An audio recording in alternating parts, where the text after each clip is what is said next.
Welcome to Nightlight. Step away from the mainstream and gather around as we enlighten the world and our realities and travel this cosmic journey we call life. Join us as we share with you and provide that beacon that can guide us all to a better way.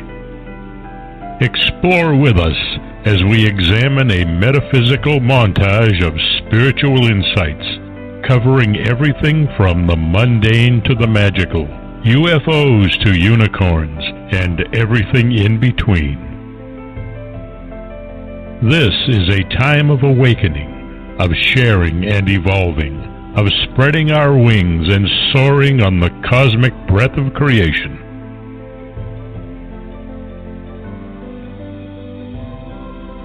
Come and join with other light-minded spirits as we weave our lights together to seek understanding, enlightenment, and, with a little luck, some wisdom.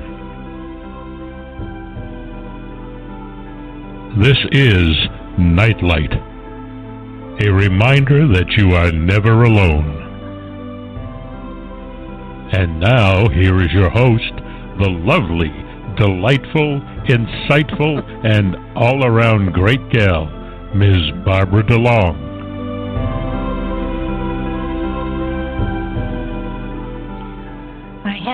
I have the wonderful Ken Quiethawk to thank for that beautiful intro. You can find him on nativestorytellers.com, and his voice is all over there with wonderful stories as well. Welcome everybody to Nightlight. I'm Barb DeLong, and tonight's a kind of cool night. I get to play backseat for an unusual show. Tonight we're going to be talking about Mothman and the Mothman Festival that's going to be taking place on September 15th and 16th in Point Pleasant, West Virginia. And this is a subject, while I have heard about it, I am definitely not an expert. So I am going to turn the reins of host over tonight to a good friend of mine who I've worked with for a number of years. I'm going to pull Mark Eddy in here, and I'm going to hand the reins over to him so that he can sort of guide us through understanding Mothman, the Mothman legend, and the festival that is coming up. Mark, welcome to the show. Hey, Barbara. Thanks. How are you doing? Doing well tonight, thank you. Good. Yeah, here we are again. Yes. We aren't competing. We're actually collaborators, which is kind of what we've always been, anyways. But we're just working together to bring a fascinating subject to your listeners. Yeah, and happily I have no problem turning the reins over to you and just working the switchboard for you. So please educate us on Mothman and the festival and everything that goes with it. Okay, well, we have two experts joining us. I'm just a fan and a patron, but I really appreciate this opportunity of you bringing me on board for exploration of a diversity of topics. Well, I have no problem admitting I don't know about something. So I am delighted that you are here. Yeah, we have two insightful researchers on the subject, and for the first hour we have Jeff WAMSLEY, and I'm sure a lot of people saw him as a commentator on a few episodes of the History Channel's Monster Quest, where they were focusing on Mothman. They were kind of doing some experiments with perspectives of what people saw as they drove past like statues, so Jeff will talk about that in just a second. But Jeff is also the author of Mothman Behind the Red Eyes and Mothman Facts Behind the Legends. He's producer of the Mothman Festival and curator of the world's only Mothman Museum in Point Pleasant, West Virginia. So, hi, Jeff. Welcome to Nightlight. Thanks for having me on. Can you hear me? Oh, yeah. Okay, cool. Sound great. Okay, I'm looking forward to returning to the Mothman Festival on September 15th and 16th. You also have like a little preview on the 14th as well, correct? Right, yeah. Yeah, we started doing that because over the past few years it seems like a lot of people are coming to town, on Friday, at least Friday afternoon and evening. So, a lot of the people that come to the festival are from out of town, so we thought it'd be kind of nice to have a couple things for them in the evening there on Friday. And then, of course, Saturday's usually the busiest day of the two, and then Sunday kind of winds down around 4 or 5 o'clock in the afternoon. Okay. Jeff, let me interrupt just a second. Sure. Jeff, you've got a hum. Do you want to try hanging up and calling back in so we don't have the hum on you? Well, I don't think that hum's going to go away because we've tried to have our phone. We live out in the country a little ways here, and that's something that I've had to live with for the past 5 or 6 years, thanks to AT&T. We will live with the hum as well.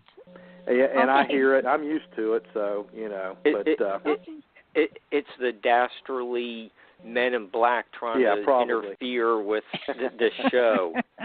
They're trying to sabotage the show again. So soldier on, guys. But really, you have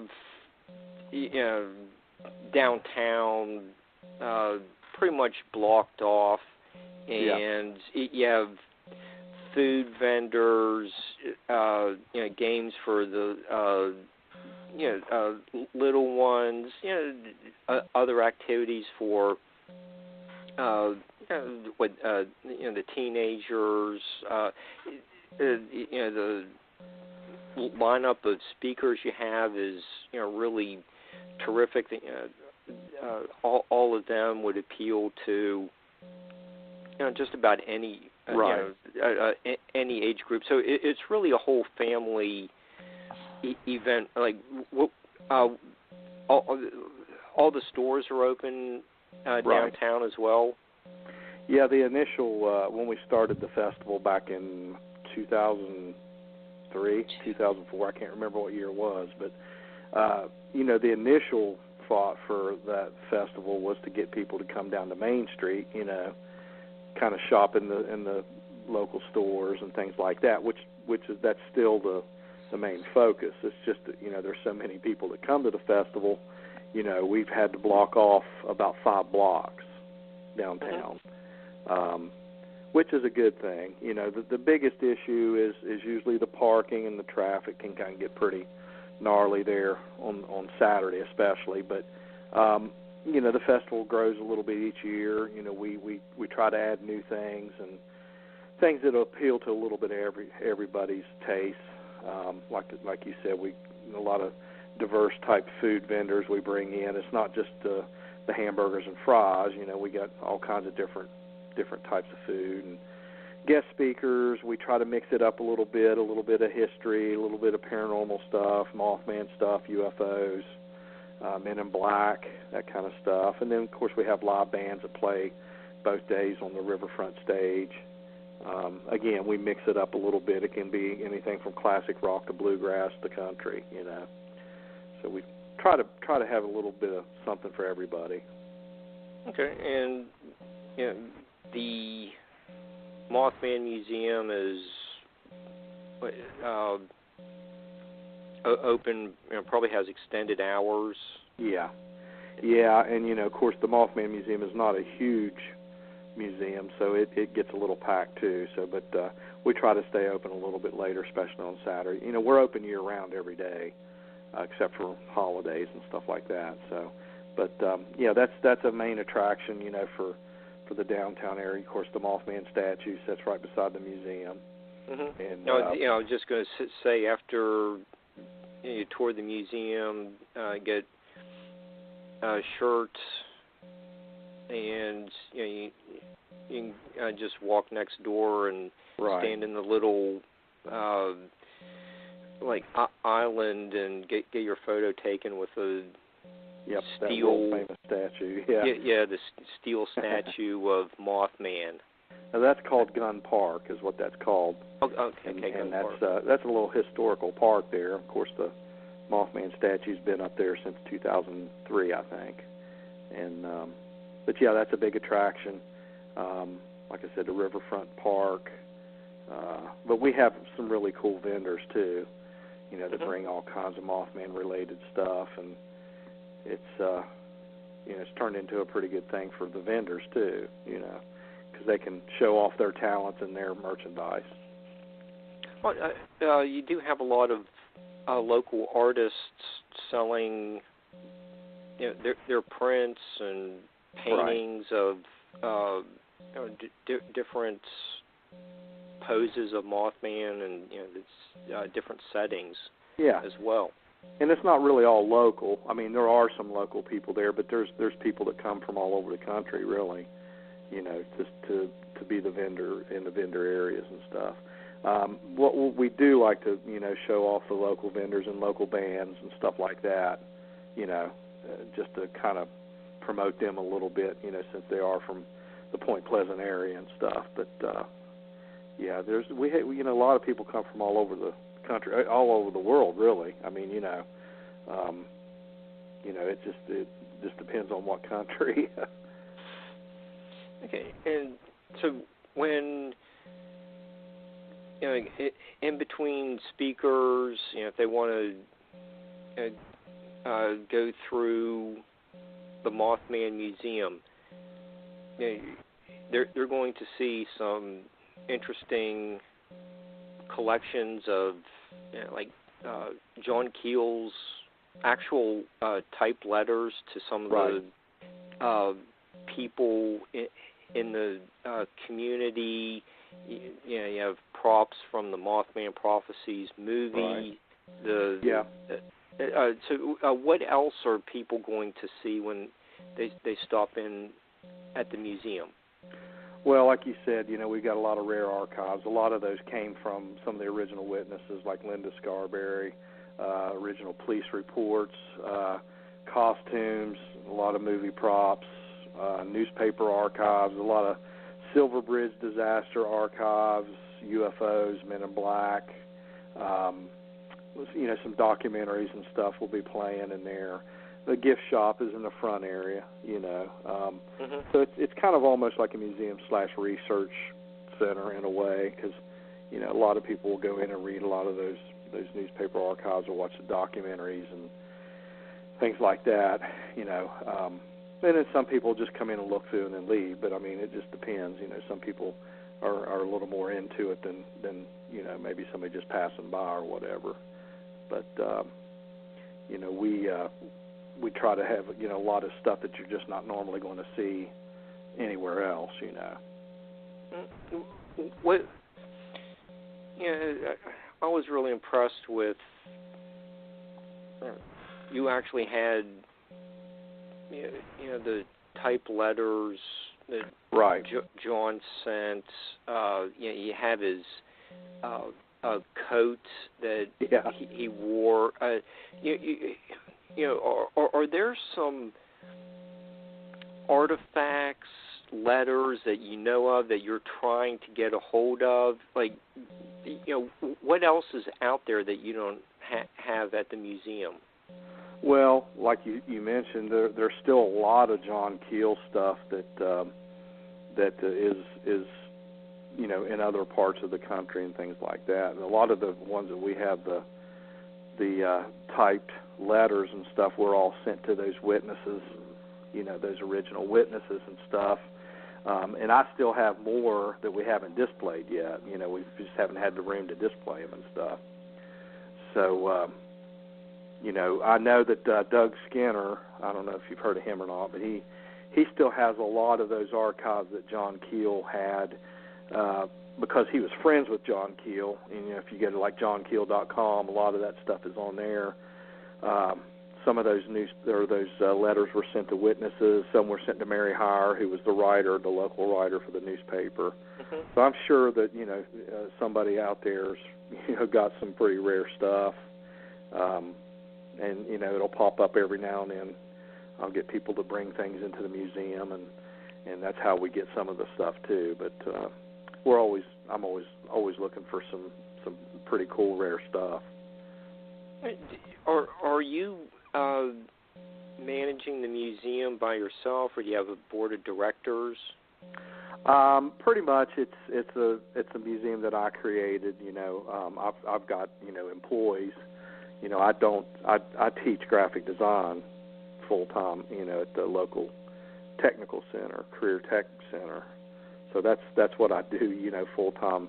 But in the spare time, which is very little, I try to keep that museum going. And, my wife helps run it, and then I've got a couple employees and stuff. So, yeah, it's in order to be open every day of the week. I can't be in two places at the same time. So, but I started that museum in 2006. So it's year by year, it's just gained more momentum and stuff. As a matter of fact, we're probably going to be expanding the museum a little bit here in the next few months into another show area room and stuff. So we're kind of making some plans on that right now. Okay, so it's well worth the visit. I appreciate that. Yeah. And how did you get all the Laura Linney's police officer jacket and the props from the movie? How did you get? Well, whenever the movie came out in 2002, they filmed that movie in Kittanning, Pennsylvania. A lot of people think that they filmed the movie in Point Pleasant. A lot of the documentaries, like you mentioned, they filmed in Point Pleasant, but the actual movie with Richard Gere was filmed in Kittanning, Pennsylvania. So after that movie was filmed, I met a guy from Kittanning, Pennsylvania, who collected a lot of the movie props. He had a huge collection of the props from the movie because he lived there, and he was just fascinated by the whole deal, the experience of them filming the movie in his hometown. So he approached me about coming to the festival in those early years of the festival and bringing those props. His name was Butch Kane, and I think he still lives there in Kittanning. Him and Bernie Bowser was the other guy. And they would come to the festival and bring those props and put them on display, for people to see. Then after the festival was over, this was before the museum was open, they would take those movie props back to Kittanning and then store them in storage and stuff like that. And then it came up to about 2000, probably 2005 or 2006. I can't remember what year. I had called him to make arrangements for them to come to the festival, and his schedule and his business just wouldn't allow him. So he offered to donate those to to myself and Carolyn Harris, who I started the festival with. She passed away about a year and a half ago, 2 years ago. So that was the catalyst pretty much for the museum, because where else are you going to get that many movie props from the Mothman Prophecy? So that's how I acquired those movie props, was through a private individual who collected those up there in Kittanning. Okay. And of course, I still look on eBay and the internet and stuff like that. People have stuff all the time, that they'll put up on auction and things like that. So that's how we end up getting some of that stuff. Okay, and you have the Monster Quest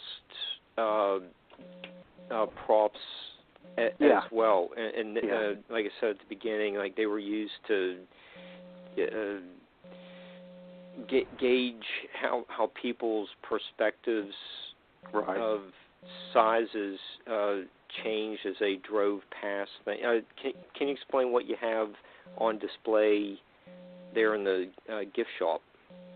Yeah, those were actually, there was a local artist that when Monster Quest come to film that, a local artist did those cutouts. Jan Haddix was his name, and that was an experiment. I think that Joe Knuckles, or I think it was Joe Knuckles. I can't. Sorry, Joe, if I mispronounced your name. But he was on the show, and what they did is they wanted to make different size cutouts of what looked like, this Mothman creature. One was like 3 feet tall, one was 4 foot tall, 6 foot, and they placed those out in the field up there in the TNT area, which, by the way, is where a lot of the Mothman sightings took place. And they conducted an experiment where people would drop by. They didn't know that these stand-ups were in the field, and then they would point them out to them, drive by real quick, and then they had to write down, how tall they thought it was or how big. And that was just to show that in the heat of the moment, sometimes people can exaggerate, or see something that they really didn't see. So we still have those. Those were left behind, from when they filmed that, and we put those in the museum and stuff. So, but that would be, sort of like a movie prop in a way, but it's just more of a TV show prop. So, we should probably get into, the first sighting. What? How did everything kick off with the modern understanding of Mothman? We can probably get into Chief Cornstalk later, or definitely with Nick. But right. How did the modern Mothman legend start? Well, the first sightings here in Point Pleasant took place back in November of 1966. At that time, a lot of the kids would go up to the TNT area, which is about 9 miles north of downtown Point Pleasant. During World War II, that was an ammunition depot that was created to manufacture explosives for World War II. After the war ended, the government basically just abandoned all the buildings and left the buildings and things like that. So in the 60s, it was a place where the kids, and even today, the kids would run around and drag race, and it was like a lover's lane type thing. But the story in Point Pleasant started, it was two young couples, and where my connection comes in is that the one couple were our neighbors, Linda Scarberry and Roger Scarberry. They lived on 30th Street, where my family lived. Even though I was only 5 years old, as I got older, I looked into the story a little more. But they and another couple were up in the TNT area just riding around. Roger had a 57 Chevy. They were up there hot rodding and riding around, and it was getting a little bit late, about 11 o'clock at night. And as they were coming back, they saw a figure standing in the road as they were approaching one of the old North Power Plant up there, and they just thought it was just somebody standing in the road. As they got closer, Linda said, they looked and saw that it looked bigger than a man, a little taller, but it looked like it had wings wrapped around its back, kind of up behind its head. And as they got even closer in the car, she said the wings spread out, and she noticed that it had two distinct red eyes about the size of baseballs. And she said it ran towards that North Power Plant. They were a little concerned. Of course, they really didn't know what it was, and then they took off and started heading towards town. And as they got on Route 62 coming back into town, she said it came over top of the car. And that lasted for probably a good mile or two. And that's what kind of scared them. They were hitting some pretty high speeds coming down the road, and she said it stayed right over top of the car. Disappeared once they got into the city limits. They decided to go to the sheriff's department and tell them what had happened. That was the beginning of about a 2-year period where there was all kinds of different witnesses, prominent business people, teachers, young people, older people. So it wasn't just for, young or just two young couples. It was a lot more than that, and a lot of different theories as to what it was. I mean, a lot of the people described it as standing about 6 to 7 foot tall, sort of grayish in color, and a wingspan of about 10 to 12 feet, which is abnormal for any regular-sized bird.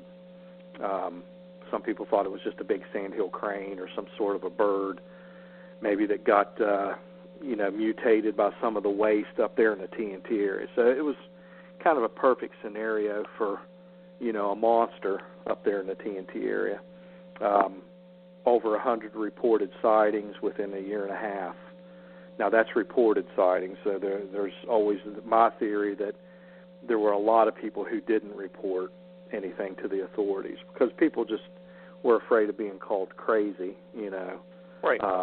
I still have people who come into the museum to this day, older people that will tell me, they say, we saw that thing, but we were afraid to tell anybody because it would, word would get around fast that we were all nuts and stuff. So, but that in a nutshell is how it started, and it's grown.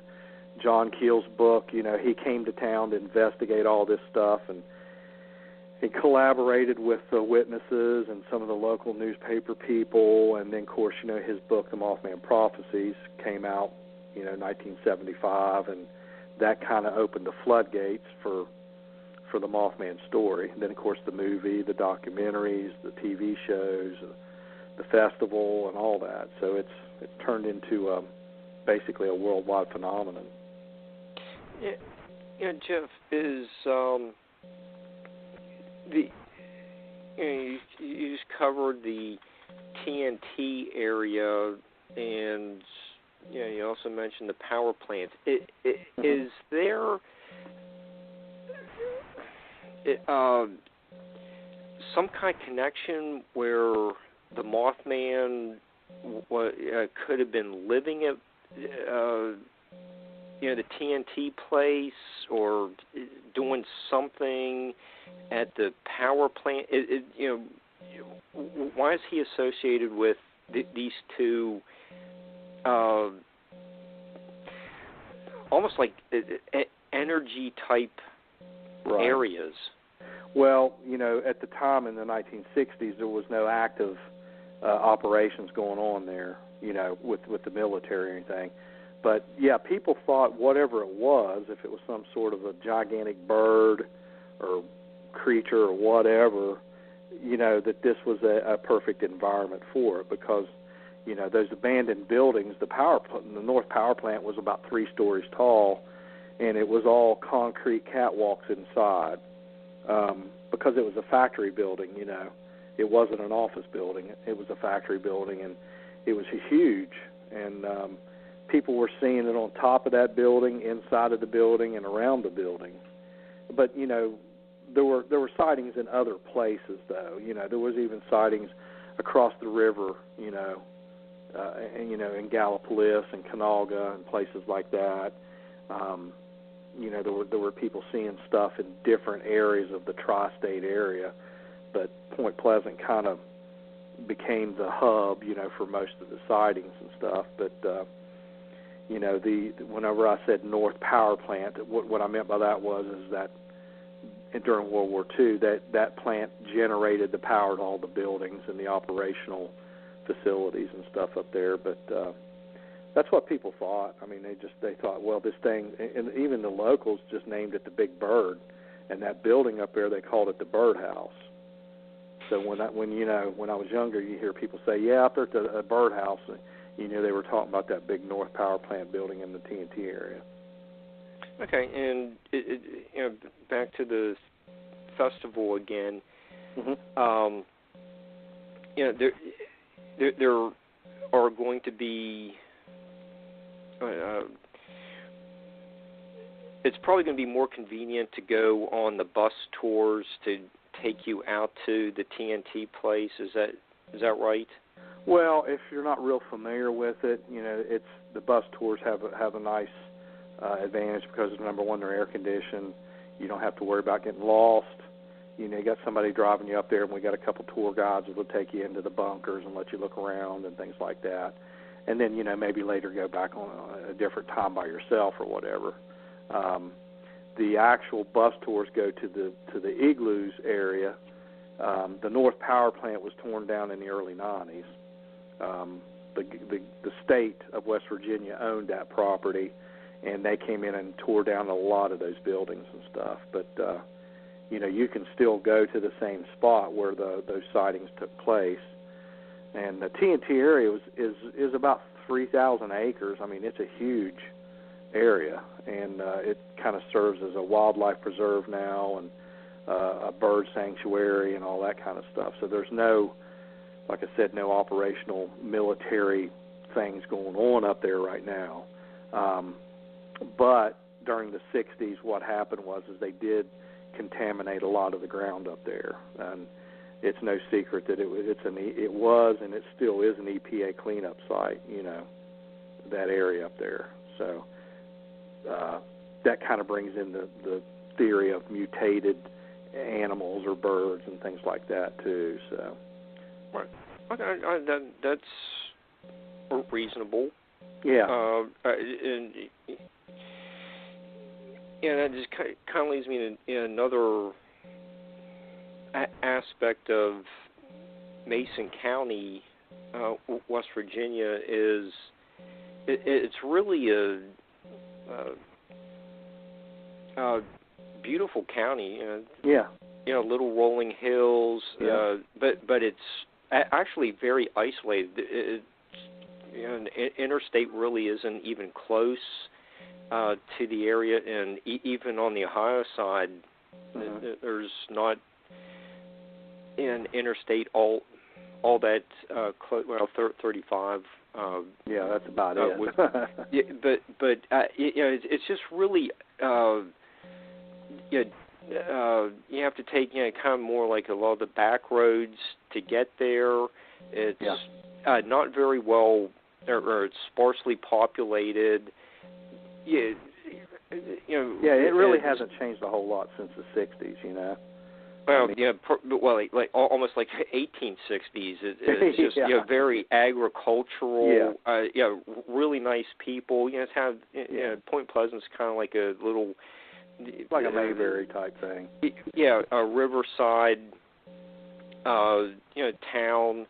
That you expect to see paddle boats going by, like that Huck Finn type thing. It is a really nice county, but could something survive? Like I don't know, like a little baby pterodactyl survive? Well, that's interesting because there's been some people that I've talked to that mentioned, that they saw this thing in broad daylight, and they said it looked almost like a prehistoric bird. I've had a few people tell me that because of the size of it and the way it flew, the way it glided over their car or whatever. So that's been brought up, the pterodactyl type stuff. Who knows? I mean, I don't think anybody will ever be able to really fully explain, what people were seeing, but I just don't think that there's that many people that could make up the same description, the same story, There was a lot of people seeing it, and there was a lot of people describing it about the same way. Well, in the late 60s, there wasn't the, Facebook where... right. Everyone can, just send out, mass message and say, oh, hey, I want to say, it's like this is the wingspan, and we'll get our name in the paper. That wasn't even... No, it was more conservative back then, and people were more concerned about their reputation, and like I said, a lot of those witnesses put up with a lot of people making fun of them and calling them crazy, and just saying all kinds of things about, and that still holds true today. That's why some of those witnesses still won't really talk about it. They won't discuss it with people because they just don't want to put up with the ridicule and people, kind of poking fun at the whole deal. which I think that holds true in a lot of different areas. UFO witnesses and things like that. They're just afraid to really open up and let anybody know what they actually experience, because people, I think especially in the 60s, that was a lot more conservative time than it is now. Somebody put that on Facebook now, everybody just kind of probably just maybe go right by it. You never know. Probably, but but you said you grew up near some of the first witnesses. About 4 doors away. Yeah. Okay. How did this experience change them? If they gave you a little bit more insight than. Well, you have to figure, like Linda and Roger were probably, I was 5, they were in their late 20s, or late teens. So, Linda is the one that I talk to most, for my book information and things like that. She was really the only one out of the 4 that was willing to talk and that would talk. Her husband, I wouldn't know if he walked up to me, They divorced after all that happened. He moved away. I've tried to contact him several times, with offers to interview and stuff like that, and he just doesn't. He's not interested. The other couple are actually still married, still live in Point Pleasant. They admit that they saw it, but that's it. They won't go into any great detail on it or anything.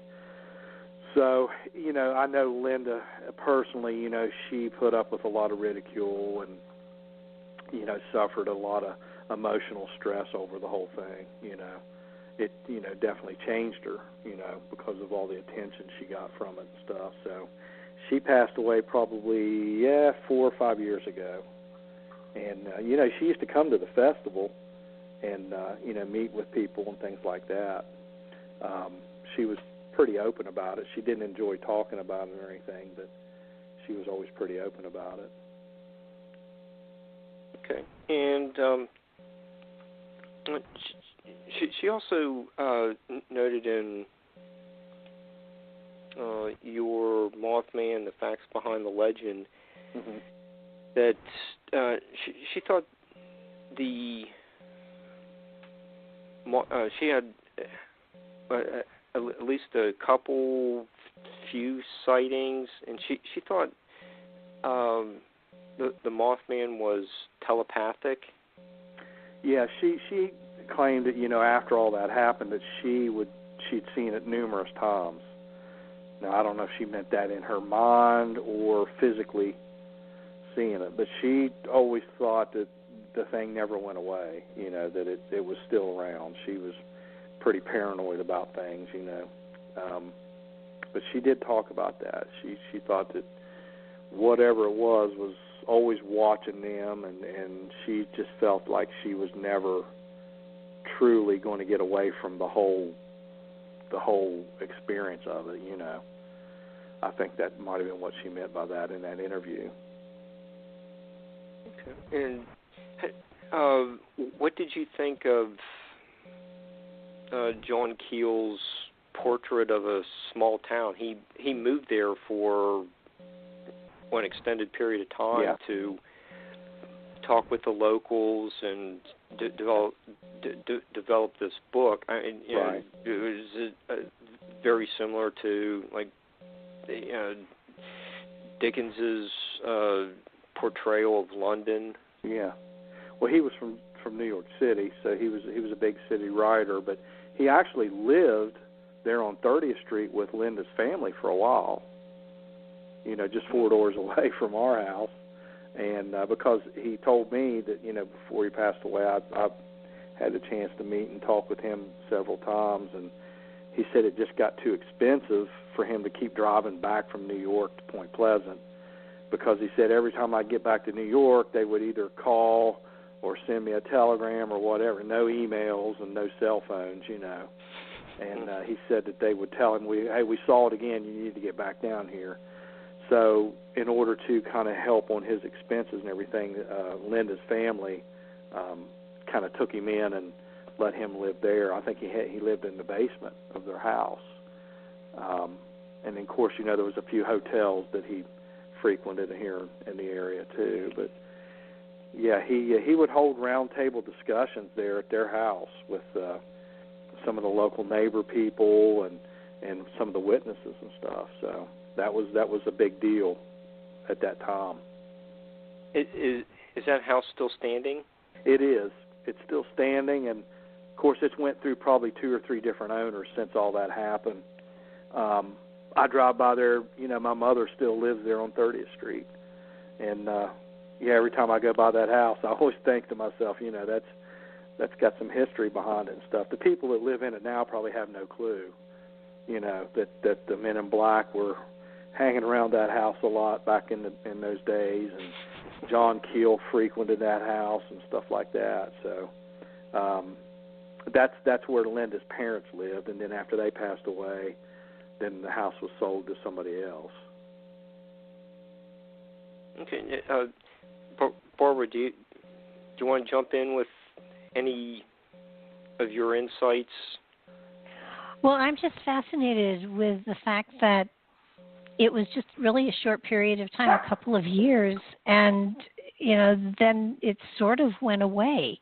And yet, are people still seeing it today? Him today? It today?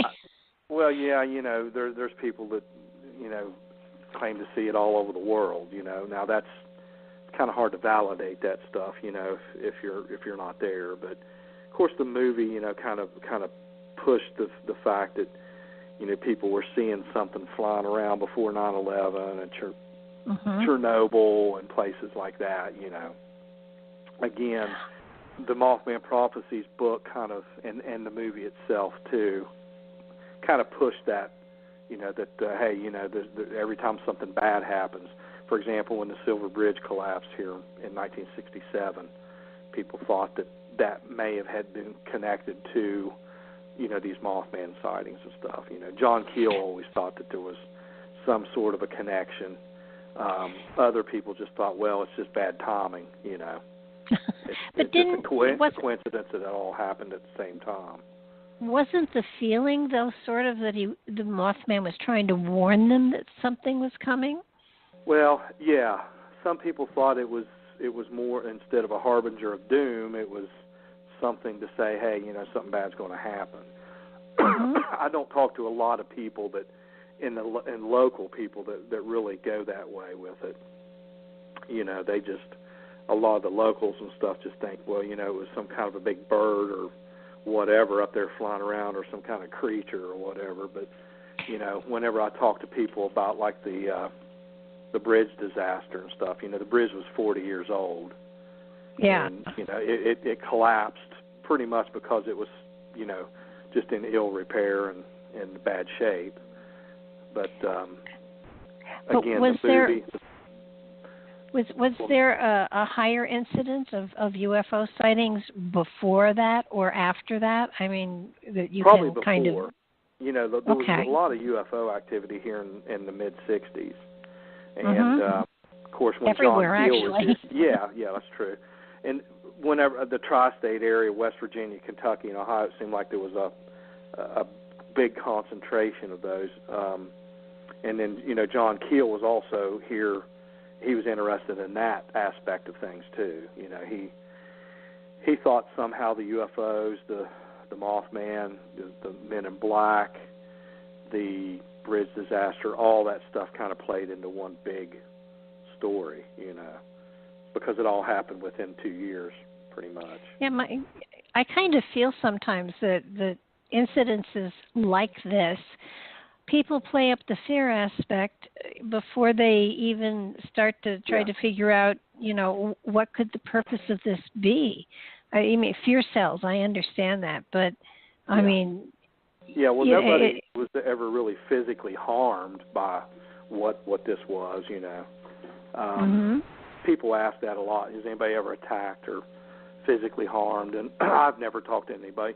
There was a lot of emotional distress and that kind of stuff. People were, worried and kind of scared and things like that. Like Linda, She just always felt there was something else to it. But nobody was ever, they're attacked in their car or anything like that. At least that I know of. Nobody's ever said anything about it. But well, with instances like this, sometimes the creature or whatever it is probably more frightened than we are. Right. I mean, if you took somebody from one of the African tribes, 200, 300 years ago, would have scared the bejesus out of me. But yeah, I know. And the opposite probably true too. Yeah, you have to look at it from different aspects and different angles and stuff. But it was just a lot of speculation and uncertainty as to what it was. For example, like the local elementary schools and stuff at that time would not let the kids out at recess. They wouldn't let them outside to play because they thought if it was some sort of a big bird or a giant, pterodactyl or whatever, it could come and pick a kid up, and take off with them, like a small animal or a dog or something like that. So that was reality then. They wouldn't let them out there for a while because they just didn't know what it was. They thought it could be something big enough to swoop down and pick a little kid up or something. So nobody had any answers. Because of all the toxicity that was in the ground, because of the munitions, not musicians. Is it? Excuse me. Is there any possibility that could have had a hallucinogenic effect on people? Well, the whole excuse I get a lot of times when people say, "Well, it was the '60s. They were on LSD, blah blah blah blah." And those were our neighbors and stuff, and I've even talked to my mother about, them, because I was 5 years old. I didn't know them at that time, but my parents knew their parents and stuff, and I asked her several times, I said, were they the type of kids that would be up there carrying on? And she said, no, not at all. She said, they were all, well-respected kids and stuff, didn't have a bad reputation or as far as causing problems or taking drugs. And honestly, I don't really think in '66 LSD was even in this area at that time. It was probably more late '60s, before anything like that got around here, I would think. But I mean, the Chief Cornstalk thing where he and his son were executed, that doesn't make sense to me. But in essence, the Mothman has been nothing but good to your town. Yeah, it has. I mean, it's economically and tourism-wise and things like that. It's just the curiosity. It's just like Bigfoot and that kind of stuff. People are just curious. I mean, this stuff is all documented, in history of the town and stuff, and the police reports and the eyewitness accounts and things like that, and people are just curious as to what it really was or is or could be. I mean, it's an open book pretty much, but people come from all over the world and we'll get people come in and just laugh and think it's hilarious, and other people come in and spend 4 hours in there, so it's everybody's different as far as. Well, I kind of feel sorry for it. I mean. Yeah, I know. It's, and Linda did too. When you said that, now that you said that, she always told me that if whatever it was, she said she didn't want people out hunting it to kill it, because that's what people did. That up there in the TNT area after all these sightings, people were up there with guns and rifles and carloads of people, miles and miles around that TNT area. And my dad was one of them. He took me and my mother up there. I don't remember it, but I don't think he had a gun or anything. But people just thought it was like a wild turkey shooting, hunt for Frankenstein type thing. And Linda told me, she said, it really bothered me that people were, wanting to go whatever it was and shoot at it and kill it and stuff like that. Well, there are these idiots out there that are looking for Bigfoot to kill it, which really upsets the heck out of me. Yeah. Well, they want that fame, they want to be the guy that shot Bigfoot or whatever. But you don't understand something, so let's kill it. I know. I mean, that makes no sense to me at all. Right, like King Kong, you know. Yes. Yeah, Jeff, you just mentioned people spend 4 hours in the museum, or they go in there and and that's what we want. We like that. I mean, Yeah, but one of the things one of the feelings you can't escape once you leave the museum is really the devastating impact that the loss of almost 50 people at one time has on a small town. That's really something very tragic, and it comes across on the documentaries that you play in there. Can you tell us a little bit about how a small town was affected? Well, you're talking about the Silver Bridge collapse. That right. was in December 15th, 1967, which was at the height of all the Mothman stuff, But that bridge was the worst bridge disaster in U.S. history. It still is. And pretty much what happened was that bridge was built in 1928, and it was designed for people who drove horses and buggies rather than semi-trucks and coal trucks and stuff. So over the years, you did not have the bridge inspection programs that you have now. As a matter of fact, the bridge inspection programs you have now are because of the 46 people who died on the bridge. But it fell. There Friday before Christmas and stuff, and 46 people died, and everybody in town. My mother had an uncle who was on it. I mean, you can talk to just about anybody that knew somebody was on it or had a relative that was on it, even 50 years later, people still, every year they have a little memorial service and stuff, and it's still just like it almost just happened not that long ago, and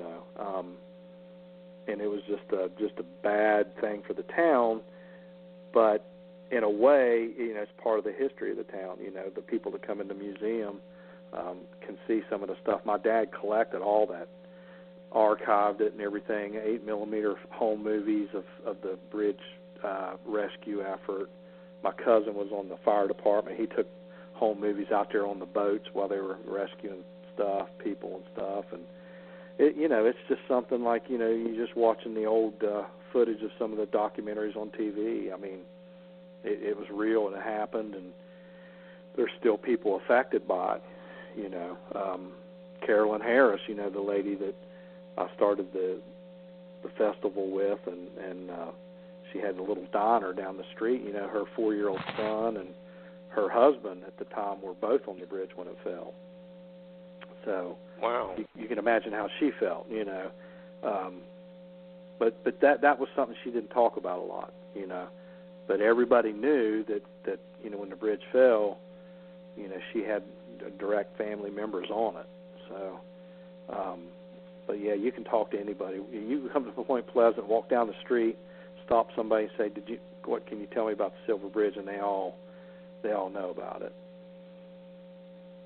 Okay, and Jeff, we have 5 minutes or so.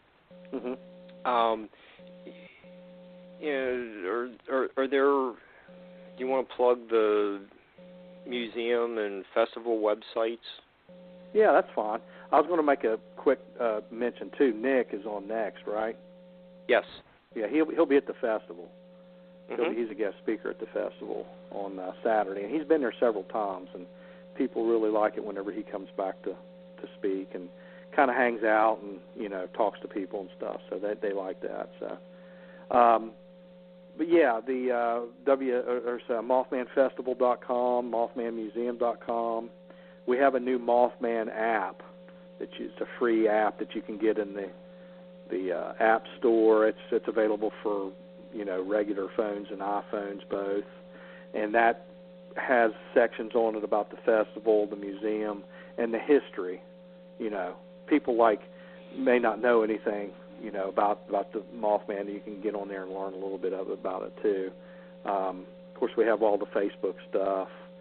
It's just real hard to keep up with all this stuff. Instagram, Twitter. I'm just like, those kids in my class at school. They keep me updated on all that kind of stuff.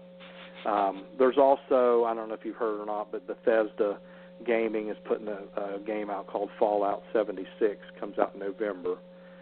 That is a major video game coming out, and it's based, the playing field and the playing area is based on the state of West Virginia. And the Mothman Museum and the Mothman both play an important role in that game. How cool. So that's going to be a massive piece of exposure right there. Again, that's a different demographic than I'm used to dealing with. That's the kids in my class keep me updated on all these games, and that's a big deal for them. So it's like a new audience coming along, but they have the Mothman Museum is in the game, so. But they're tight-lipped about that right now, the company that's putting it out. They won't tell anybody about what role the Mothman Museum plays in it, but I kind of get an idea that it's going to be something pretty cool. Okay, and who are some of the other speakers? Nick's going to be there. Yep, Ken Gerard, Lyle Blackburn, Steve Ward, Lauren Coleman. Yeah, well, no, Lauren canceled. Oh, yeah, he canceled. he can't get there at that time, so we got him a replacement, a couple of replacements. It's all on the website. It's on the app and everything too. Several, like I said, we covered the Bigfoot, Mothman, UFOs, paranormal stuff. We even have a local historian, Craig Hessen, who's going to talk about the Battle of Point Pleasant. So, for some of the people who want to learn about the history and stuff. Now, are you coming to the festival? Oh, yeah. Okay, all right, cool. Well, you'll have to look me up. I'm usually running up and down the street, I'll look for you. Make sure you pull me aside. Yeah, I'll be wearing the blue and gold Mothman T-shirt. Blue. Okay, all right. I know which one you're talking about. Yeah. Yeah, just pull me aside if you see me walking by. Yeah, sure. I'll look for you. I have to stop in and get another T-shirt too. I like the one with the Mothman flying over the Battle Point Pleasant monument. Yeah. And yeah, that's a new one. Yeah, I like that one. I'm gonna have to get that one while I'm down there as well. Okay. Is there anything people can go get on the bus tours? Yeah, to the go bus tours. You can get on the festival website, and there's still a few tickets left on that. They can order their tickets right there. Sometimes You know what this reminds me of? The cargo cults in World War II? Yeah. Uh-huh. How they took the cargo planes and they wove their whole history around them and they celebrated them once a year. It's almost like that's happening here, Yeah. Could be, yeah. I think the Mothman has been very kind to you guys. Yeah, it's been a unique experience for me. I mean, it's my career started off as being a musician and playing in bands and thinking I was going to be a rock star and all that, and things kind of turned the other way, and it went into from music to monsters. And at one time I had a chain of record stores, and sold music, and then the internet kind of killed that, and so I ended up doing, from music to monsters, which is pretty cool. It's almost the same thing, And it can be a little, parking can be a little difficult downtown, but you do have,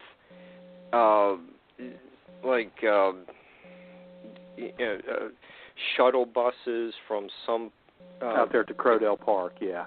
Right, okay, so that service is available as well? Yeah, the problem is those shuttle buses get kind of caught in traffic too, so But that's optional parking. You can park anywhere in town you can find, as long as you don't park in somebody's, driveway or their front yard. But, if you park out Crowdell Park, what we try to do is run some shuttle buses to take you over to town and back. And sometimes that gets a little gummed up too, but, just park where you can find. If you get there early Saturday, shouldn't be an issue. And the speakers will be at the State Theater? Yeah, that's the historic State Theater there on Main Street, yeah. And, that's Set's empty year-round. They've tried to sell it, but the owner lets us use it for the festival. So there's no air conditioning, but it doesn't stay. It's not too bad in there. We keep the air circulating pretty good. Okay. Is there anything else we need to know? There's handicap parking. Yeah, there's available handicap parking right there on Buy-In Street. That's limited. I mean, that's not a huge parking lot. The county and the city people take care of all that parking stuff. But, we put it on the map and the website so people at least know when they come into town what to expect. So hopefully everybody can, find a place to park their car. It's a good problem to have, but,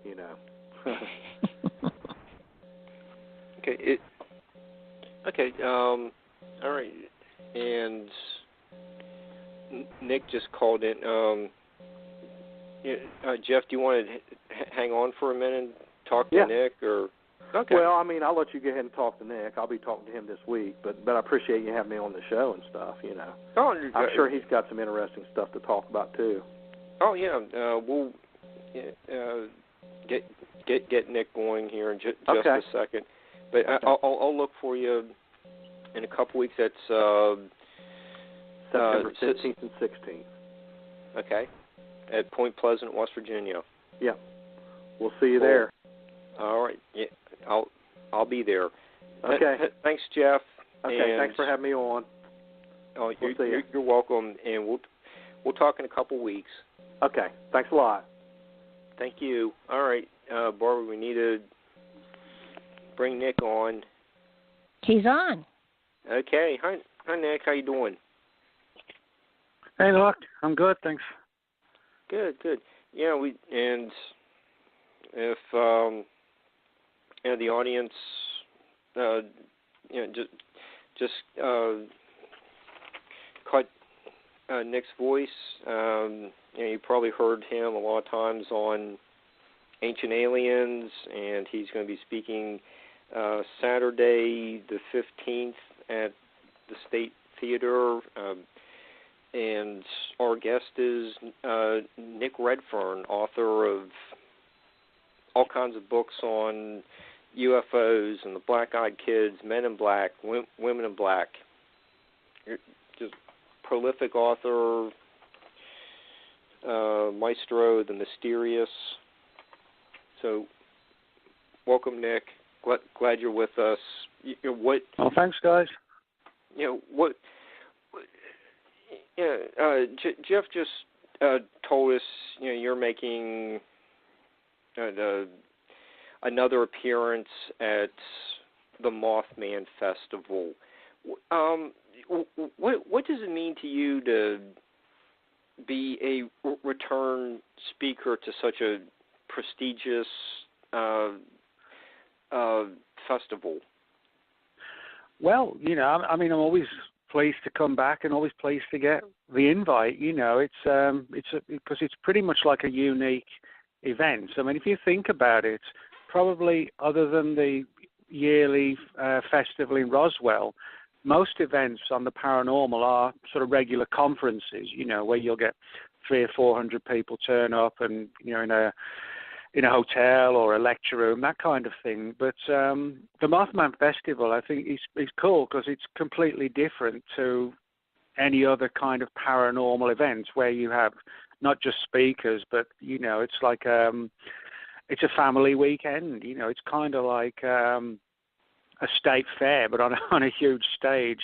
But, focusing on strange creatures and the legend of Mothman. And I like the fact that there's a lot of diversity. You've got all the the stalls and stands outside where people are selling everything from, from food to Mothman fridge magnets and paintings, artwork, clothes, all sorts of things. And then you've got bands playing and all sorts of different things going on. And I think what I like about it, it sort of creates sort of a community environment. You get to see friends you haven't seen for a long time and new faces, and it's sort of it's a cool weekend of getting to know people, hanging out, listening to lectures, eating some good food, and drinking some moth beer, and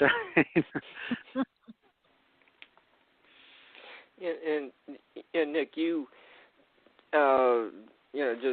I'm sure that the listeners can tell just by your accent that you bring a international perspective to this conference. You've traveled a lot in Great Britain. You've written a book on Nessie. I'm sure you saw a lot of gargoyles and kind of like almost cryptid creatures on the cathedrals. You have some of the local legends like Owlman that your friend Ken wrote about. So these creatures really aren't anything new. You grew up around like Nessie, that was documented in the 6th century. What is going on with these creatures? Well, that's a good question, because it depends on which sort of perspective you take on it. Because within cryptozoology, which is the study of unknown animals like Bigfoot, lake monsters, the Yeti, the chupacabra, things like that, some people take the view that these creatures are just purely flesh and blood animals of a kind that we haven't found yet. We haven't classified them.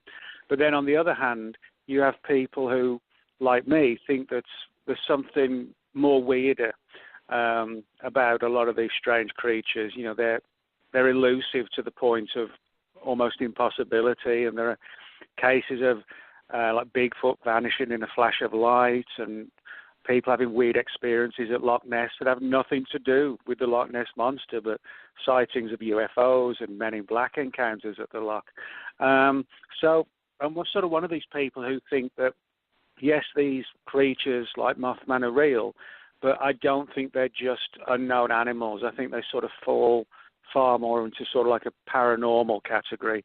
And but it was actually the story of the Loch Ness Monster that got me interested in all this. When I was a kid, probably about 6 or 7, my parents took me on a week's vacation to Scotland, and we spent a day at Loch Ness, and my dad told me the story of the Loch Ness Monster. And when you're sort of that age, 6 or 7, and your dad tells you, there's a monster or a colony of monsters in this huge body of water that you're standing literally in it right now, it sort of really caught my attention. And then when I was about 11 or 12, I started reading books by people like Brad Steiger and John Keel and things like that. And then when I left school, I didn't know what I wanted to do. I wasn't the best.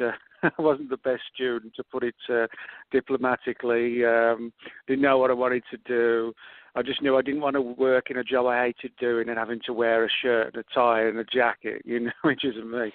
And I stumbled just purely by accident on a job that was being offered on a new magazine that was being established in the town I was living when I was about 17, 18.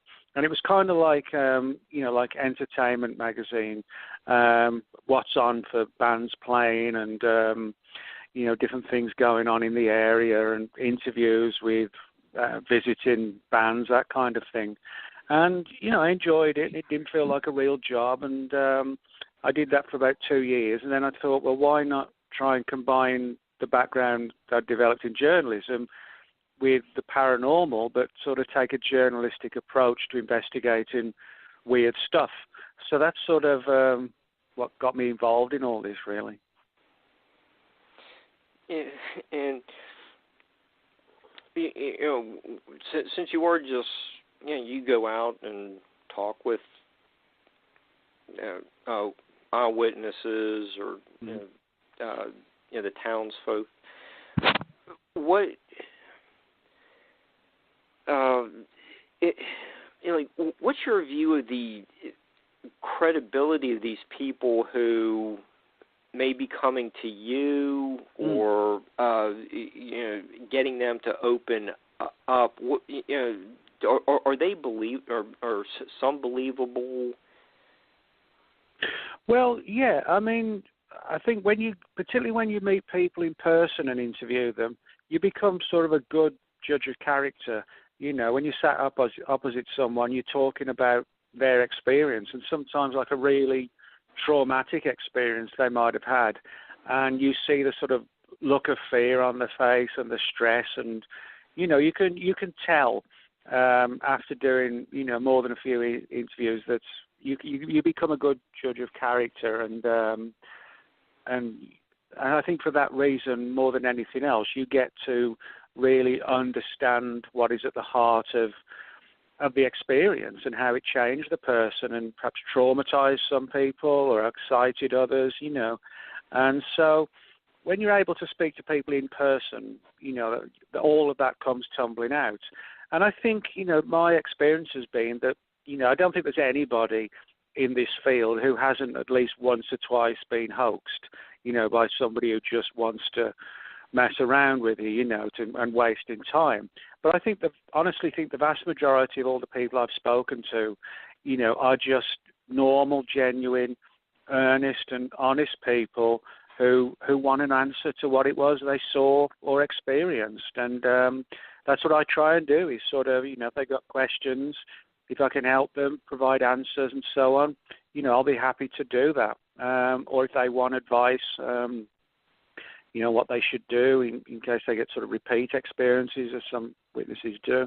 You know, I always try and be there for people, because I always tell people that, you know, the most important figures within the paranormal world are the witnesses, because without the witnesses, we don't really have anything to go on, you know, so we have to listen carefully to them. Okay. And, you know, when, you know, say we're dealing with a Mothman scenario, and you know, I kind of touched on this subject with Jeff, but you know, I'd like to get your perspective. You know, we're dealing with, you know, isolated rural community. Could something like one of these cryptids actually survive in such an area where, you know, there really aren't a lot of people there to witness you know, this unusually large, you know, flying bird or flying humanoid creature? And you know, so when they, you know, come to you and, you know, sit down, you know, just have a cup of coffee with them, you know, what are you know, do you think that they're really believable with such a story from you know, such a remote area?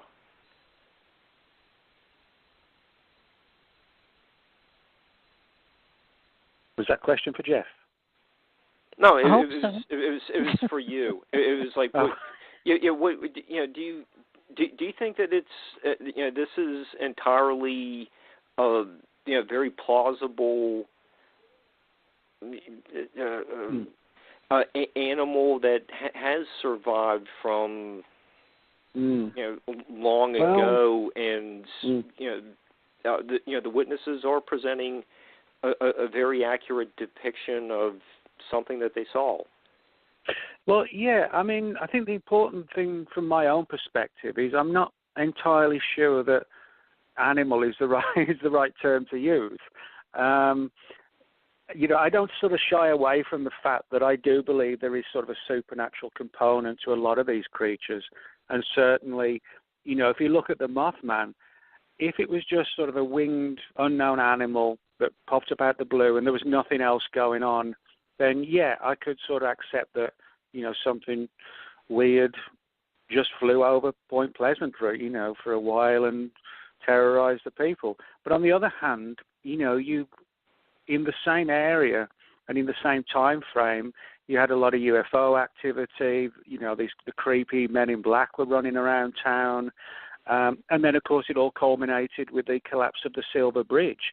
And of course, John Keel, just weeks before the bridge collapsed, warned Mary Hire that there was going to be some sort of disaster in the town. So you put all that together, including the Mothman, and I think we're dealing with something that is clearly a real entity, but I don't think, we can class it as an animal in the way we understand the term. Now, what it is, whether it's some sort of multidimensional thing, some sort of supernatural entity that warns of disasters or causes disasters, depending on which way you look at it. And I think, Keel himself admitted that, he was dealing with sort of very strange, uncharted territory and entities that seem to have been around with us for, as long as we've been around and, manipulating us and toying with us and so on. So, I personally can't sort of investigate the Mothman mystery from the perspective of it being like the equivalent of,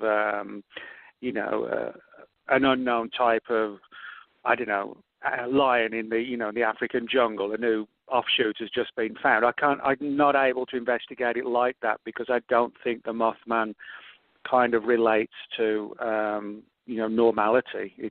Everything about it is abnormal. So I think we have to investigate it more from the perspective of a paranormal investigation than, searching for an unknown animal. That's where I was going to go as far as asking a question, because to me it felt like he came through a portal of some sort, or there was an overlap of dimensions, scared the daylights out of him, and then finally found found the back door so he could go back home. It just doesn't seem like there are that many sightings today as there were back in the 60s. Well, there's not as many around Point Pleasant, although I do know occasionally reports do surface. But I mean, you can find things not unlike Mothman around the world. For example, in the early 1970s in Da Nang, Vietnam, there was a famous case of this woman that was seen flying over the hills of Vietnam late one night when a group of U.S. troops were on guard, on patrol, and they saw this, what looked like a woman flying across the sky, sort of silhouetted against the moon, and they swore that she got so close they could actually hear her wings kind of flapping and beating. And in England in the early 1960s, in an area called Hythe in the county of Kent, a creature very much like the Mothman was seen there. And it was even had the bright red eyes and the huge wings.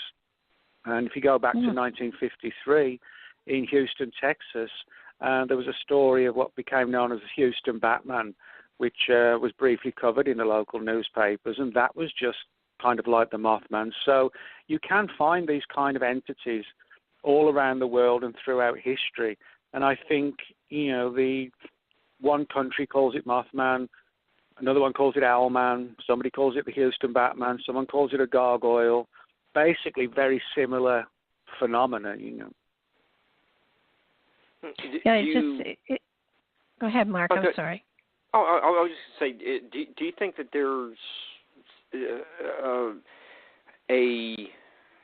specific, like, species or small families that have evolved around the world? Well, again, from my perspective at least, I think the fact that I consider it more supernatural than a physical animal, I think, the angle of babies and offspring may not even be relevant, But there are those who, do think that a lot of these things are just flesh and blood unknown animals. And if that is the case, then yes, there would have to be families and groups and so on.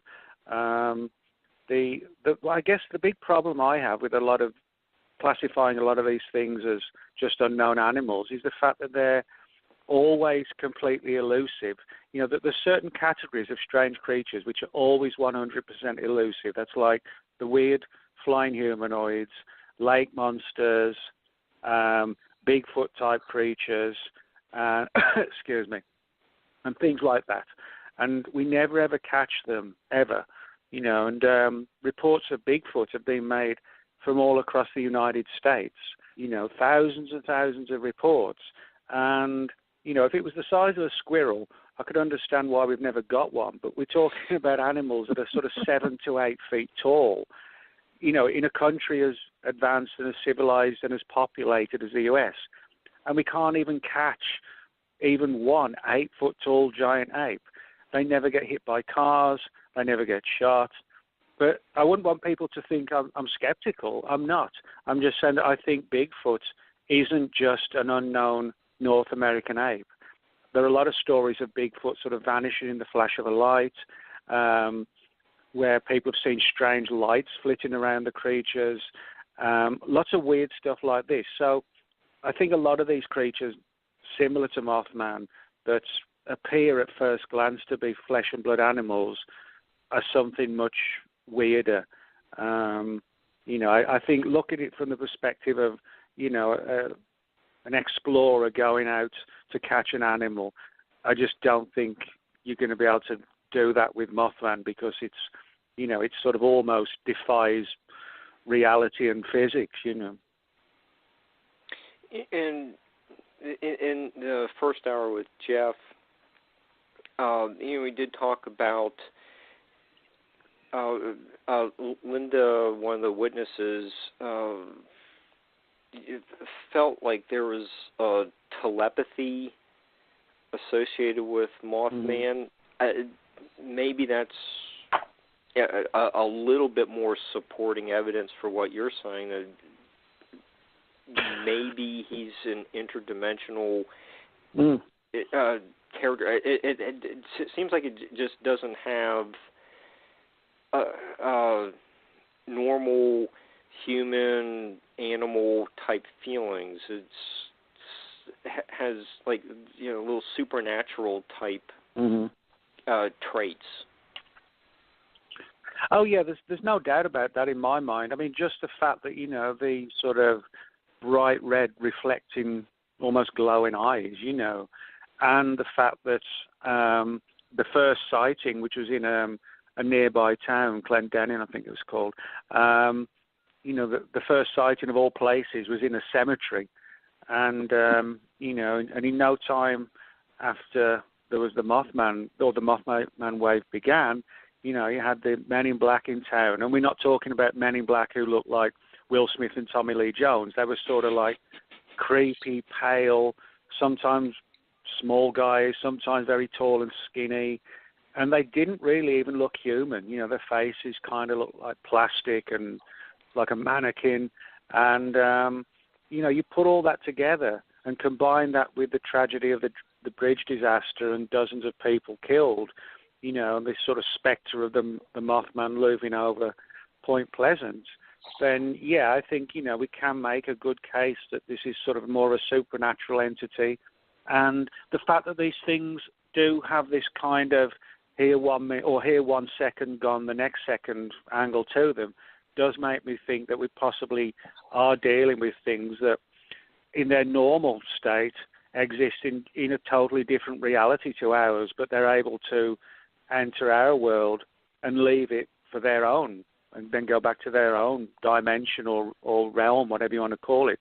But I would not be surprised if, it's so bizarre that we just still to this day don't have an understanding of what not only these things are, but the kind of reality in which they live in. It could be something that it's just so mind-blowing that it's impossible for us to, to get our head even around it. Well, what you said ties in with what Barbara mentioned earlier. When she brought up as Chief Cornstalk was about to be killed, he, legend has it that he brought down this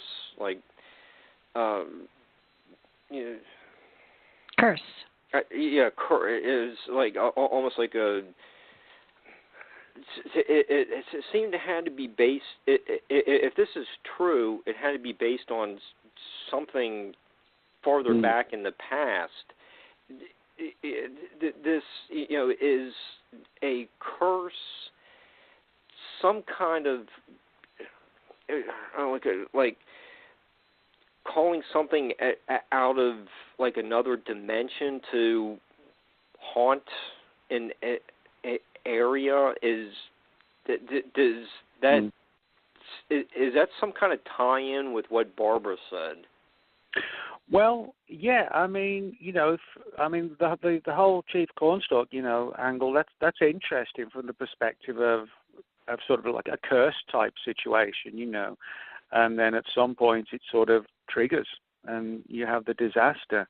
But in terms of, summoning things up, I mean, there's no doubt that a lot of people have had experiences, and very often negative experiences, when they've tried to summon up supernatural entities. I mean, you can go back throughout the ages, throughout the centuries, when you had people like John Dee trying to manifest entities using magical rituals, which is basically the same thing that Crowley did in the latter part of the 1800s through the early part of the 20th century. And he actually summoned up a very strange creature known as Lam, L-A-M. And if you look at pictures of Lam on the internet, it looks just like an alien grey today. And so, there's no doubt in my mind that ritualistic magic is a reality. We're not when I say magic, we're not talking about some guy you see on the stage in Vegas pulling a rabbit out of a hat or sawing a hot girl in half. Nothing like that. That's sort of the modern day dumbed down entertainment side of magic. Ritualistic magic, chaos magic, things like this are intended to sort of, invoke and evoke a response, a reality. And, it can involve, in essence, sort of requesting something, demanding something, or trying to open a portal or a doorway and it sort of invites something through, if you like.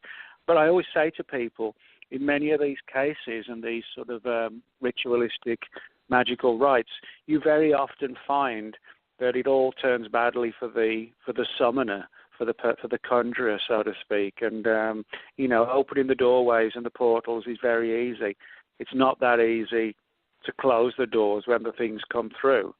So I always tell people to be kind of careful of all this, because I used to do this quite a lot, and I found this sort of disturbing trend that the more I did it, the more that there was like a hostile feedback kind of thing, and eventually I sort of walked away from doing that because I just saw how it was happening every time. It was trying to summon these things up to understand what they were. I started to get weird stuff happen in my apartment, like light bulbs exploding and waking in the middle of the night and seeing sort of shadowy things in the bedroom. And I knew that I'd done something that was sort of pretty reckless. But what I wanted to do it to try and get the answers. And that's one of the sort of ironic things about all this. To get the answers, you have to sort of go down a dangerous pathway. But doing so very often causes these things to come through, and then they start manipulating you to the point where you're not actually getting answers. You're just filled with more and more mysteries and more issues to deal with, you know. Okay, and that was a good tie-in with the curse. I just, yeah, it's like, you know, just really putting that into perspective. I like that. That is just an intriguing story in itself. But you know, Nick, have you had a chance to drive around a little bit of Mason County? Got to be honest, you know, when I've been to the festival, I've always been at the weekend, you know, for the festival itself. So the only sort of driving around I've been able to do on the times I've been there is sort of around the, you know, the TNT plants where all the sightings went down. And so that's sort of, you know, if hopefully, unfortunately not this time, but hopefully the next time I'm there, you know, I'll be able to spend perhaps a week there or something like that, which would be cool to sort of go around the whole area. But as of now, I've just had the chance to sort of, you know, see all the sites around town, and also check out the old TNT plant area and, you know, the woods around there where the creatures were seen. Yeah, it is really scenic drives along the river. I just wonder if you've, you know, just, you know, you've been so busy, you know, the couple of days that, you know, you're there for the festival. I just wondered if you had enough time to just go out for a little bit of a drive. Not really, no. It's just one of those things where, you know, you're sort of hanging out, lecturing, chatting with people, and then before you know it, it's all over, you know. Yeah. Head home. Okay. So, what do you think of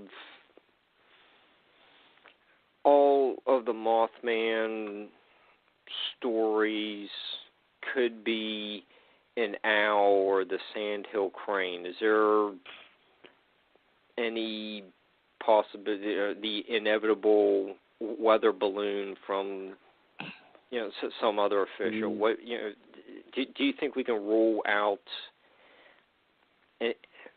those kind of possibilities? Yes. Okay. Yes. Okay. Yes, and yes. Okay. Yeah, I don't. I mean, a crane's a crane. You know, if you see a big bird, you see a big bird. If you happen to see something that looks vaguely humanoid with huge wings soaring across the sky, you know, you're clearly going to differentiate between that and a large crane. You know, and when you've got also the reports where some of the witnesses said, you know, the creatures just seem to take off vertically, almost like a helicopter. You know, there's some cases like that. Well, that's, biologically speaking, that's impossible. You know, I mean, if you see a bird, I mean, they have to sort of, you know, they flap their wings to take to the sky, or the birds sort of run along a bit, you know, the bigger ones to get momentum and then take off. But, you know, with Mothman, there are some cases which weren't like that. It sort of just took to the sky, you know, vertically. So I think, you know, the owl angle, I mean, I've heard some people say, well, maybe, you know, it was just a normal-sized owl, but it was sitting on a branch in a tree, so it looked like it was 8 feet tall rather than just a small owl sitting on a branch 6 foot off the ground, you know, which is an interesting scenario.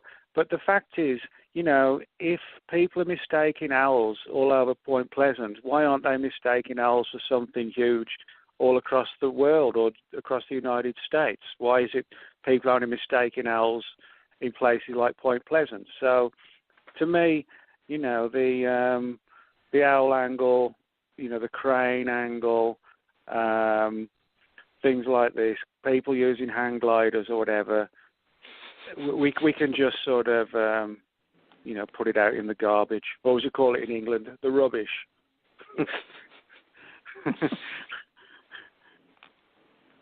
Rubbish. Forward, do you have a question, and just keep going on? What?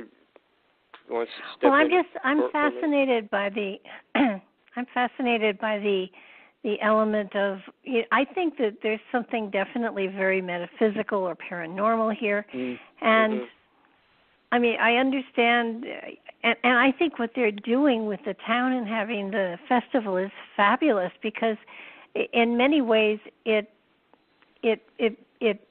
brings an understanding to the people that, yes, the Mothman was here and it's not that scary, and let's dress up like him. And it's sort of, it has been, like I said to Jeff, Mothman has been very good to this town. And I think it's in a good way that people go and celebrate the fact that something like this blessed their area. I would love to check out, the TNT area and some of the other areas for magnetic anomalies, to see if there are ley lines there, to see if there are any electrical disturbances there, to see if there are any power spots. Well, yeah, there's no doubt has anybody that, ever there were done certain. I'm not sure if they have or not. Honestly, not sure. But I mean, what I would say is that there were sort of some hot spots, around town where the creature was seen, particularly around the old TNT area. I think that's I don't know why that might be the case, but we do find all around the world, specific areas where there are a lot of weird things going on. For example, where I grew up in central England, there's a large area of woodland or forest land called the Cannock Chase, which has had sightings of things like the Mothman, Bigfoot, werewolf-type creatures. You have the Skinwalker Ranch in Utah. We've got Point Pleasant, West Virginia. East Texas, you've got an area called the Big Thicket, which again has sightings of UFOs and Bigfoot-type creatures. So I do think, it's worth checking out not just the cases and the witnesses and investigating, these creatures, but also to check out the areas and try and figure out why so much weirdness goes on in these sort of clearly but relatively small areas, and yet they attract so much weirdness. So I think, there are a lot of aspects to the Mothman mystery that, need to be addressed to try and resolve it all. But I mean, you made a good point when you said about, the festival itself. I think, it's good that the town sort of, comes together, and it's sort of a laid-back, fun event, and there's not sort of too much dwelling on, the deaths. People are sort of, trying focusing on the positive side of it all, and keeping it sort of light and entertaining for people, and which it is, And I think, as I said, there's this definite sort of sense of community where we're all there, whether it's people just to see what's going on, or somebody like me is lecturing, somebody else is, like I said, selling their fridge magnets or paintings. There's kind of like a sense of us, we're all in it together, we're all part of the same thing, and we're all on the same level, just having an interest in this and hanging out together and chatting and so on. And I think that's a good way of dealing with it, and kind of demonstrating that, that something weird happened, and we're gonna, tell the world, basically. I would love to see somebody like Maria Wheatley do some dowsing there, or it feels to me as though there has to be some sort of energetic power there, in whether it was the munitions, whether it is a geographical anomaly, but it does feel as though there's something there, probably of an electrical venue that invites that kind of visitation. Well, there was a lot of weird stuff going on out there, like electrical problems. John Keel, for example, talked about how a lot of the Mothman witnesses and also witnesses to the Men in Black, they started to get really weird phone calls, like strange static on the lines and weird noises and languages spoken very, very quickly that they couldn't even understand what the language was. And again, sort of electrical problems. And so, I think there's clearly some kind of energy or residual energy that sort of remains and possibly and causes these sort of after effects and like lingering effects as well. But there's so many different aspects, You mentioned really a trigger word there. I mean, when people go through a death experience, when a group of them do, that does leave an energetic imprint on the area that could easily cause electrical anomalies and stuff like that. And, I'm not saying that that's the case, but it is frequent. It does frequently happen when people pass over. Sometimes sometimes people even get telephone calls from them after they've passed over. So spiritual energy in one form is able to create those kinds of things. But Mothman was there before the accident. But it feels to me like it's absolutely. It feels interdimensional, and that's why I was looking for electrical anomalies, because they seem to, where you have electrical anomalies, where you have ley lines, where you have power spots, that seems to be where the UFOs gather. That seems to be where there is interest that draws in extreme phenomena of one sort or another. And I'm not saying it's bad, and I'm not saying it's evil. I'm just saying it seems to be where those things are clustered. Yeah, and I think, the key to solving all this could actually be to understand how these sort of portal areas, dimensional areas, how they work, and how, can we learn how to operate them? That's one of the clear things that's obvious, that these things can jump in and out of our reality, but we're stuck here. We just don't know how to do it. The day comes, hopefully, when we can do it, then potentially we could learn much more about them. But the problem is, so far as we know at least, no one's achieved this properly. Well, it feels to me as though we inadvertently open the portals, but we don't realize that we're actually doing it. And I don't think that they do it from their side. I think we open them and people step in and say, "Oh, look, Henry, another place to vacation," And that's what I think in some way the Bigfoot stuff is. These are creatures coming. They're on holiday, and they jump in and they jump back out. That's why there are no bones. They even haven't found any scat.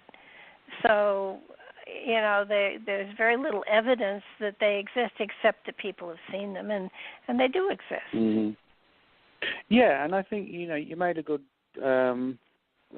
statement there. When you're talking about that we're actually causing these events to occur or inviting them through. And I think you can find throughout history where people have sort of attempted to interact with supernatural entities, and they focus so deeply that I think it is actually the case that by focusing on it, you essentially are allowing it into your environment, whether you actually realize you're doing it. That is what you're doing, and it's kind of like the old legends of vampires, where they enter your house because you invite them in, and they don't come in unless you invite them. So and that goes with modern day mysteries like the black-eyed children, who the witnesses say, always try and find a way. They always try and find a way to be invited into the home, and which is not a good thing to do. But people do find themselves lured into kind of making it easier for them to get into our reality. And then, of course, when they are here, well, then we're the ones who sort of need to worry then. You know. Yes. No, it is fascinating. I think that Mothman and Nessie and Bigfoot and all sorts of other, yes, them too. It's just you know, we have invited them into our reality, and to go hunting for them or to try to kill them is to me just awful and wrong. Because for the most part, they haven't hurt anybody. Yeah. Well, I think, you know, with things like Bigfoot, there are enough cases on record where people have tried to shoot a Bigfoot and it's just had no effect, or the creature has just vanished. I'm not entirely sure we could even kill a Bigfoot. You know, if it is supernatural and it's, you know, it comes from another plane of reality, it may not even be sort of subjected to the, you know, the normal physical state of the planet, and et cetera, et cetera. Its version of reality may be very different. So, you know, it may actually not be possible to kill these creatures because they don't exist in the way we exist. You know, they could be sort of pure energy taking on different forms, you know, like a shapeshifter kind of thing.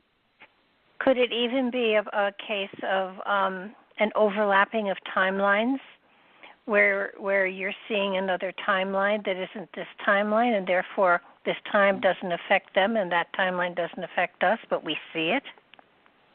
Well, yeah, I mean, that's an interesting theory, because there are a lot of cases where people have found themselves going through sort of time slips. You know, they're walking down the street and then suddenly everything goes quiet, and then the street around them looks different. You know, and they suddenly realize that all the people in the street are wearing like 1940s clothes, and the familiar stores in the streets are no longer there, but there are other ones, you know, and then 10 minutes after it all goes away and the person's back in normal reality again. There are a lot of cases like that where, you know, we're not talking about somebody jumping in a time machine, you know, like Michael J. Fox in Back to the Future, but we are talking about the end process being the same thing, where somebody has a fleeting view of the past, or in some cases of the future, you know. So maybe some of these things are like an image that you see and of the past, almost like you know, a sort of a snippet of an old movie or something like that. Could be. Nick, you've given us all kinds of fascinating things to ponder for the next couple, 2.5 weeks before you know, they can actually engage you in, you know, more discussions about Mothman at the Mothman Festival and all kinds of other you know, cryptids. But you know, are you going to be covering this kind of material for your lecture on Saturday? Yeah, I'll be speaking. I've got a new book out on the Men in Black right now, which is actually my 5th book on the subject. And but this one covers Men in Black, Women in Black, the Black-Eyed Children, and the book's called The Black Diary because it's sort of like my own journal, in my own words, of about the last 3 years of all my investigations into things like the Black-Eyed Kids, Women in Black, Men in Black. So I'll be talking about that and new cases and new sightings and different theories for what these creatures might be and how and why it all sort of kind of ties in with the Mothman phenomenon.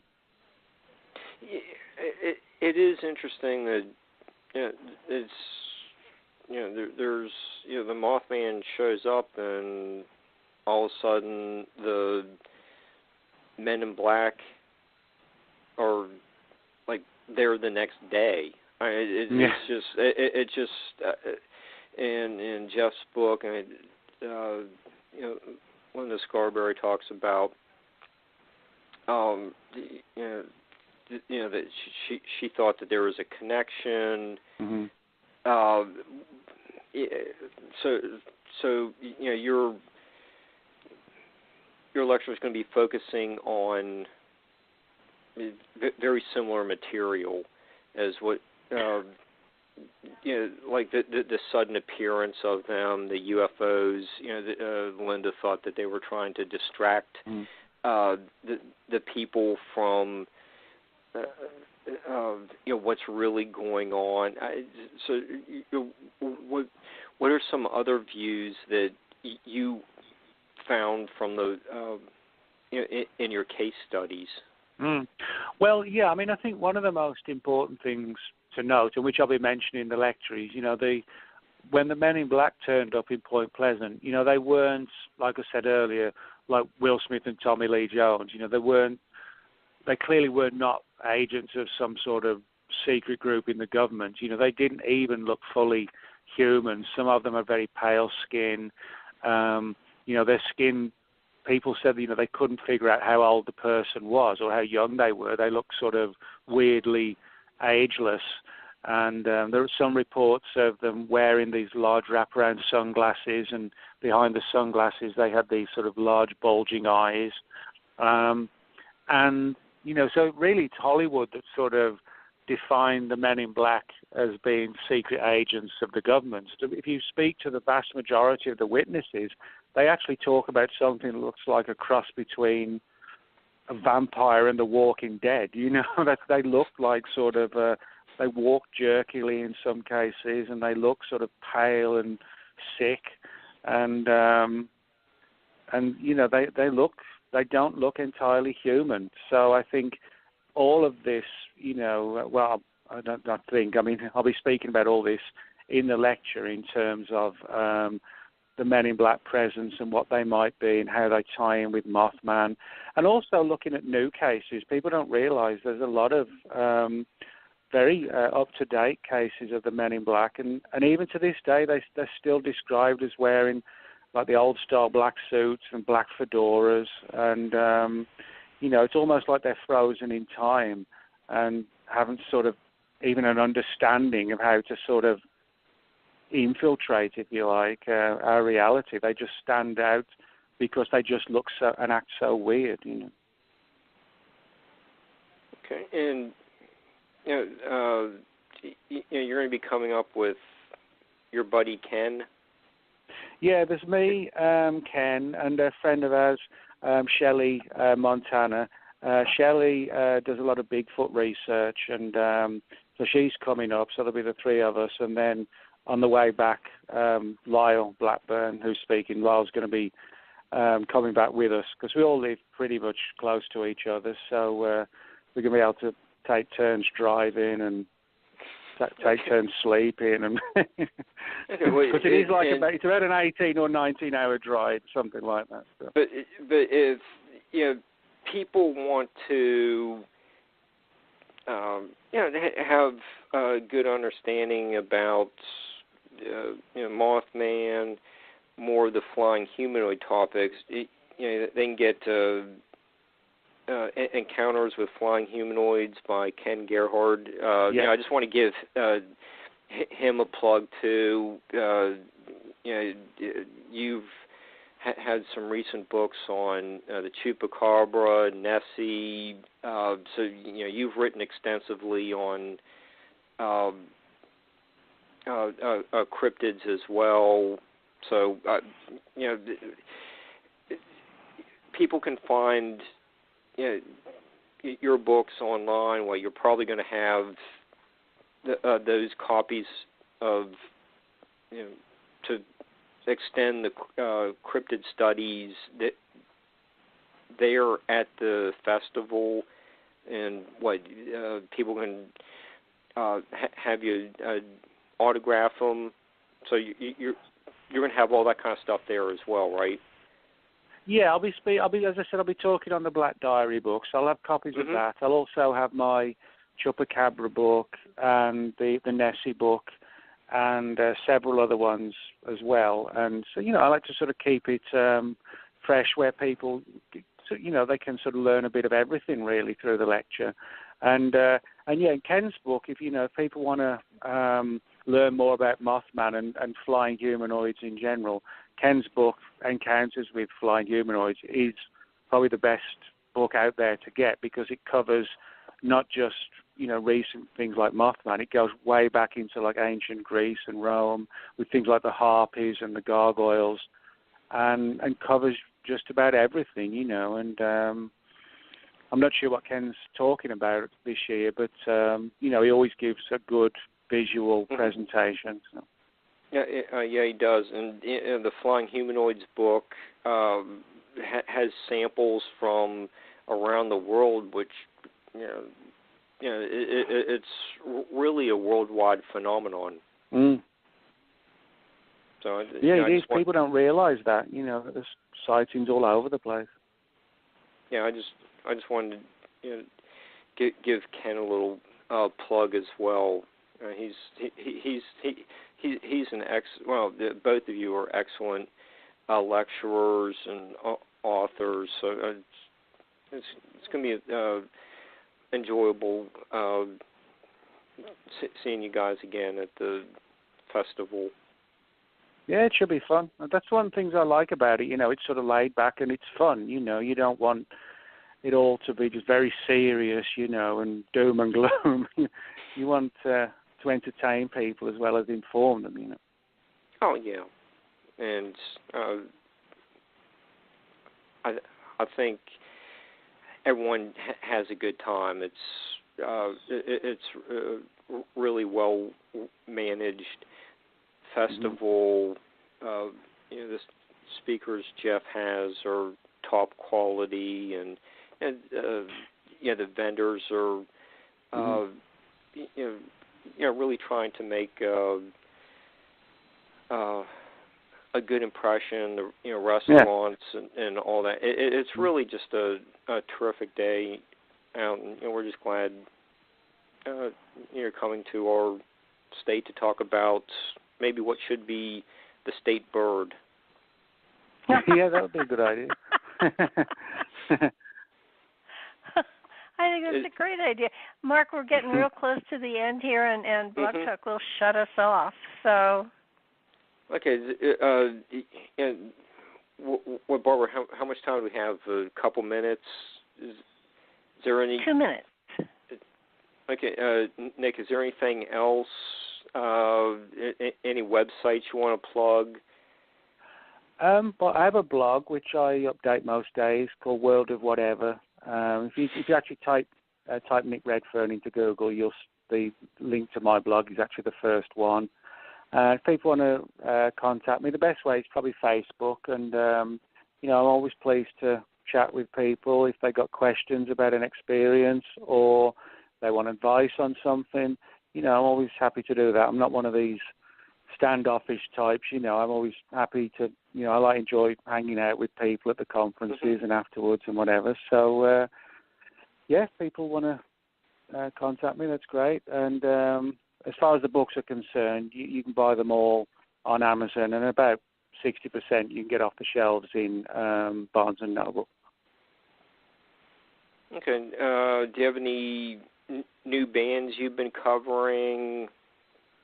Any new Ramones information you've written about?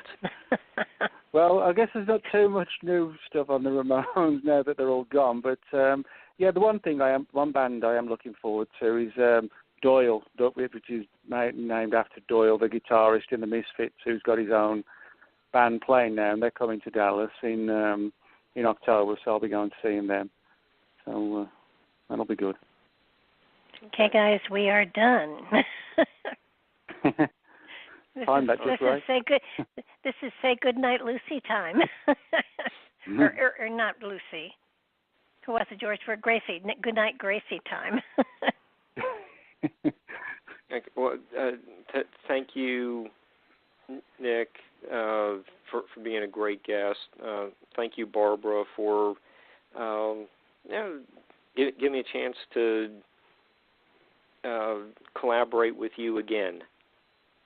All My right. pleasure. Well, thanks, Mark. Thanks, Barbara. Thank you. Thank you, guys, and good night, and we'll see everybody at the Mothman Festival. All right, sounds good. You know it. Good night.